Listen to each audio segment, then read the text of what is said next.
Hello everybody and welcome into the NJCAA Network. Spring championships are here and we start today with D2 softball in the NJCAA D2 Softball World Series.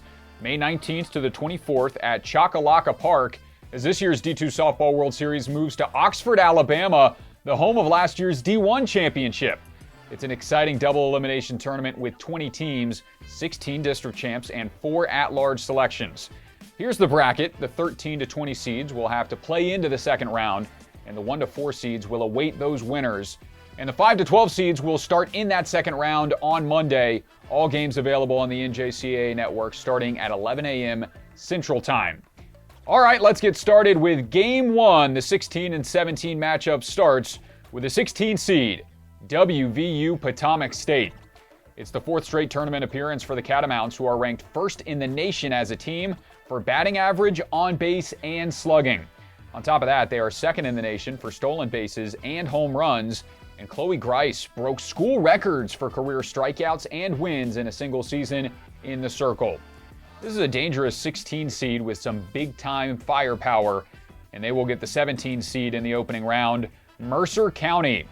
The Vikings return to the D2 World Series, making their 4th tournament appearance and the first since 2018. Freshman Stella Logan has been unpitchable this year, slugging over 1,015 homers to complement a .472 average. Mercer County will turn to her if they want to make a run as the 17 seed. So the winner of that 16 and 17 matchup gets the top seed in this tournament and the defending national champs, St. John's River State. SGRS will follow up a magical 2024, which was the first appearance at the D2 World Series, as the top dog once again. The Vikings never fell out of the top 3 in the rankings this season and showcased plenty of depth in the lineup, with 5 different players getting FCSAA regular season or tournament awards. Can anyone chase down the 52-win Vikings? We will find out. Beneath them is the 8 and 9 matchup with our first at-large bids. The 8 seed is Phoenix. The perennial D2 powerhouse Phoenix hasn't won a title since 2022, but this year's squad could be the one to end the drought.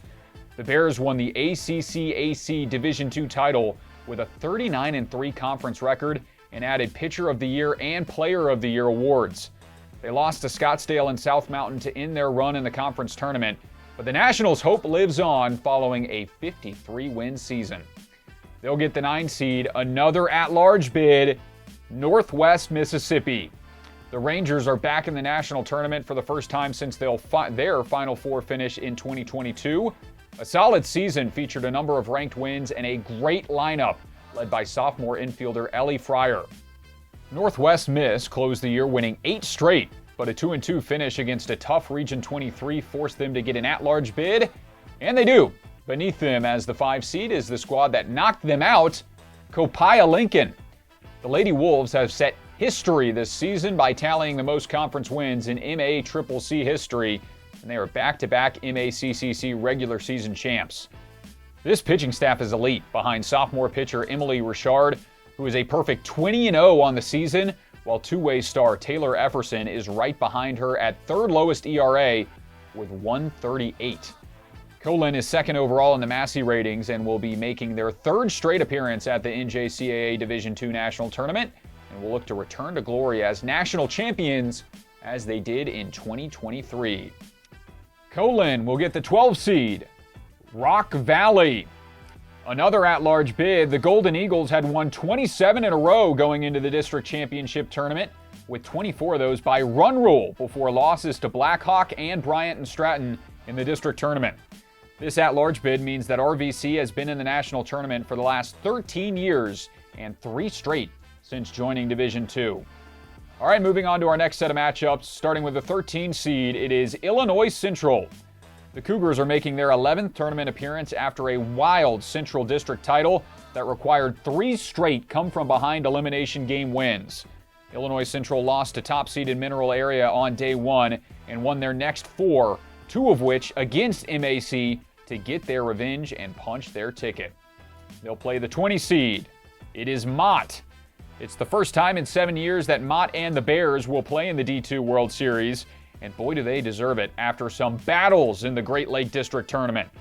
They started it with a 7-6 extra inning victory over Lake Michigan, then rallied in the 7th and walked it off in the 9th against Mid-Michigan, and finally took down Mid-Michigan again with a rally in the 6th inning to lock up their spot. Cassie Sylvester has put together another great season and is coming off tournament MVP honors. Winner of that matchup will get the 4 seed, Des Moines area. The Bears wrapped up a 55-5 season, winning their last 17 games and claiming a Northwest Plains B district title. Of those 55 wins, DMAC was a perfect 4-0 against ranked D1 opponents and tallied 18 wins against ranked D2 opponents.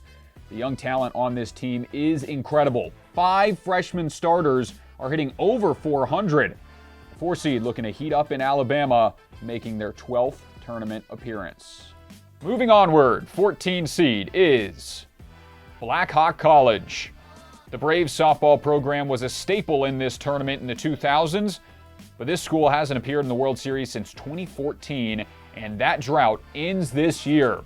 Head coach Josh Keener took home Coach of the Year honors after leading his squad to a perfect 20-0 conference record and setting a new program benchmark in wins with 47 this year. Congrats to Black Hawk College and the Braves. They are in as the 14 seed. The 19 seed, Delaware Tech. The stats have been off the charts this year for DTCC softball. .397 batting average, .471 on base, and .581 slugging as a team, as well as a .223 team ERA. Freshman Kylie Hill not only leads the team in homers and extra bases, but also has a 17-1 record and a .153 earned run average. That'll be a really fun clash for the 14 and the 19. The 3 seed is Jones. The Bobcats are back for Lucky World Series trip number 13. 47 wins on the year, including an impressive 18-4 record against NJCAA ranked teams, largely in part due to the power at the plate. 6th in the NJCAA D2 in homers, and 2 players have 20 or more homers this year. Head coach Tori Dew, in her 2nd season, has made back-to-back World Series trips and reached the program's first number 1 ranking since 2019. All right, let's go to the 6 and the 11 matchup. 6 seed is Kirkwood. Kirkwood's been a regular in the D2 World Series, finishing runner-up last year, but the Eagles are looking to make it back after a 50-win season this year. This talented team is led by Iowa Conference Pitcher of the Year Peyton Paulson, who is 24-3 in 28 starts with a 1.80 ERA. They'll play the 11 seed, Johnson County. The Cavaliers' magic keeps rolling after a thrilling 4-3 walk-off winner against Kansas City, Kansas, to punch their ticket. This is a talented Cavs program with plenty of history, but the 11 all-conference honorees this season for Johnson County was the most since 2002. As a team, the Cavaliers are top 5 in on-base percentage, slugging, and ERA, and will be bringing their A game to Alabama. The 7th seed is Pima. In year 1 at the D2 level, it's the first 50-win season for the Aztecs since 2013. The D1 Region 1 champs last year did it again in D2 in 2025, thanks to Talia Martin's extra inning walk-off double against South Mountain. Outside of 2 losses to Phoenix, Pima has won their last 17 games, and they earned the 7th seed. All right, it's time now for the final at-large bid that is heading to Alabama. It's the 10 seed, Iowa Central. The Tritons put together a historic season with the most wins in 16 years and are now tournament bound for only the 2nd time in school history and the 1st since 2009. Between 1st team, 2nd team, and honorable mention, ICCC had 8 all-region selections and the region coach of the year. A couple of high-scoring losses to Kirkwood will not end the season for Iowa Central, as they'll have the opportunity to prove themselves as the 10 seed and the final at-large team. All right, time for that final section of the bracket, starting with the 15 seed, Lansing. Lansing is back in the tournament for the 2nd time in the last 7 years. The Stars enter this tournament on a 17-game winning streak after a 20-18 start to the season. Sophomore Kyra Shattuck has been the top pitcher in the circle, while also hitting .322 at the plate. She'll try and keep that win streak alive as the 15. They'll get the 18 seed. Bryant and Stratton, Wisconsin.